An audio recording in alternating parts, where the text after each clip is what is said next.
블레셋으로부터 부름받고 미디안을 추격하였더라. 아멘.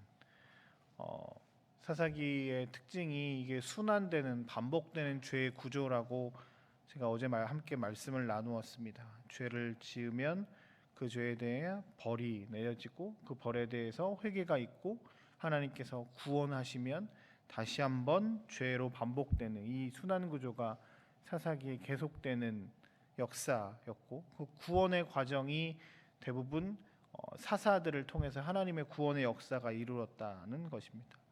5장까지 드보라와 바락이라고 하는 사람에 의해서 이스라엘이 구원을 받았는데 6장에 보면 다시 미디안에 의해 어려움을 당하는데 그 시작이 이스라엘의 하나님을 찾지 않는, 하나님께 나아가지 않는 죄로부터 시작한다고 합니다. 7년 동안 미디안에 의해서 어려움을 당했고 하나님께서 그 어려움을 아시고 한 사람을 선택하셔서 구원하시는 것이 6장 7장에 나와 있는 기드온으로부터의 구원. 하나님께서 이 기드온을 통해서 미디안으로부터 이스라엘을 구원하시는 내용입니다.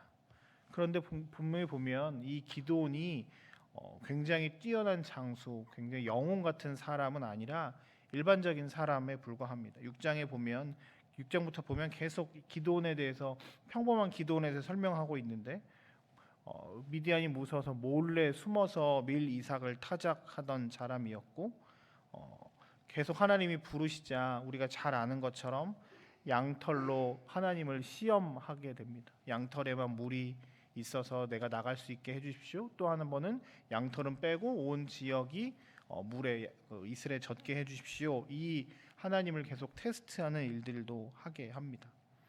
그런데 하나님 입장에서도 그 기드온에게 계속 메시지를 주시면서 내가 너와 함께 한다는 것들을 확신시켜 주십니다. 소심한 그를 위해 바알과 아세라 제단을 부수라고 명령하셨는데 실제로 굉장히 소심한 그가 그것들을 했는데 아무 일이 일어나지 않는 것들을 경험하면서 와, 괜찮다라고 하기도 합니다. 그리고 엄청나게 많은 숫자가 모였다가 300명으로 줄어서 어떻게 싸워야 할지에 대한 염려가 있었을 때도 하나님께서 사람들, 그 적군에 있는 사람들이 이렇게 저렇게 무서워한다는 이야기들을 직접 듣게 하심으로 안심시켜 주시고 기드온을 통해서 일하게 하셨습니다. 하나님은 오늘 6장 7장에 나와 있는 말씀을 통해서 분명하게 메시지를 전하는 것은 딱 한 가지입니다. 이 전쟁에서 승패를 좌우하는 것은 사람의 능력이 아니라 하나님께서 하셨다는 것입니다. 이스라엘이 도와달라 구원을 요청했을 때 하나님께서 아주 연약한 사람을 통해서도, 일반적인 사람을 통해서도 이스라엘을 구원하시는 분이다. 기드온의 능력이 아니라 하나님의 능력으로 이 모든 것들을 행하신다는 것을 계속 말씀하고 계십니다. 7장에 나와 있는 말씀은 우리가 너무 잘 아는 말씀입니다. 미디안과의 전쟁을 위해서 이제 기드온이 사람을 모으는데 최초에 32,000의 사람이 모였습니다. 32,000의 사람이 모였을 때 하나님께서 주셨던 메시지가 뭐였죠? 사람이 너무 많다는 거였습니다. 그래서 두렵거나 떨리거나 하기 싫은 사람은 가라고 했을 때 22,000명이 갑니다. 군대에서 3만 명이 모였는데 하기 싫은 사람 가라라고 했을 때 3만 중에 2만이 나갔을 때 지휘관은 어떤 마음일까요? 당황했을 겁니다. 어떡하지? 그 10,000명도 많다고 하셔서 다시 한번 개울가에서 물을 먹는 자세를 통해서 보낼 사람들을 보내고 남은 사람이 300명이었습니다. 우리가 아는 것처럼 지금이야 무기가 발달하고 아주 적은 수로도 큰 수를 이길 수 있는 여러 가지 전략 전술들이 있을 수 있지만 이 3,000년 전의 싸움은, 이런 표현을 쓰면 될지 모르겠지만 쪽수의 싸움입니다. 사람이 많아야 됩니다. 그냥 1대1로 칼 들고 싸우는 싸움이었기 때문에 사람이 많아야 이길 수 있습니다. 물론 그 사람들도 훈련이 잘 되면 조금 더 성과가 있을 수 있겠지만 기본적으로는 숫자를 싸워서 이겨야 되는 상황입니다. 그런데 300명을 가지고 굉장히 많은 숫자의 사람들을 이기는 건 상상할 수 없는 일입니다.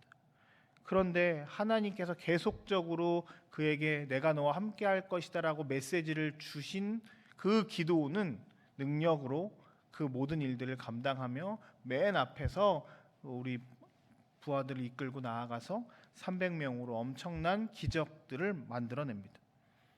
철저하게 오늘 말씀은 아까도 이야기한 것처럼 기드온에 대해서 집중하는 것이 아니라 하나님께 집중하게 합니다. 300명으로 이길 수 없는 그 숫자, 기드온이 어떤 능력을 부려도 되지 않는 그 숫자를 하나님이 그들과 함께 하셨기에 가능했다. 결국 하나님께서 도와달라라고 회개하며 나아가는 하나님의 사람들을 구원하신다라는 것이 오늘 우리에게 주신 본문의 내용의 메시지입니다. 이 말씀이 우리에게도 적용됩니다. 이 사사기의 이 안타까운 상황들, 죄를 짓고 벌을 받고 하나님의 구원을 요청하고 하나님께서 구원하시면 다시 또 죄를 짓는 이 패턴들이 혹 우리 가운데도 있습니다. 우리는 참 부족하고 연약한 존재들입니다. 죄를 단번에 딱 끊고 온전하게 살면 좋겠는데 그러지 못하고 늘 우리는 넘어지고 쓰러지는 존재들입니다. 그럼에도 불구하고 하나님께 나아올 때마다 하나님께서 우리에게 은혜해 주십니다. 놀라운 것들로 채워주시고 오늘 기도의 말씀을 통해서도 보면 놀라운 기적의 역사를 통해서도 당신의 살아계심을 구원하심을 나타내시는 분이십니다. 오늘 하루 여러분들이 이 하나님의 놀라운 은혜를 경험했으면 좋겠습니다.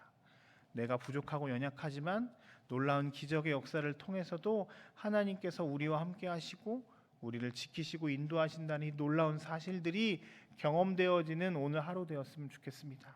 다른 어떤 것이 아니라 우리는 이 구원의 은혜로 살아갑니다. 그 어떤 것도 하나님의 사랑에서 우리를 끊을 수 없습니다. 하나님의 사랑은 우리의 죄보다 훨씬 크고 놀랍기 때문에 그 어떤 것도 하나님과 우리의 관계를 끊을 수 없음을 우리는 늘 깨닫습니다. 오늘 하루 주의 은혜 가운데 거하며 하나님의 구원하심을 경험하며 살아가는 저 여러분들의 삶이 되시길 주의 이름으로 축복합니다. 우리 함께 같이 잠깐 기도할 때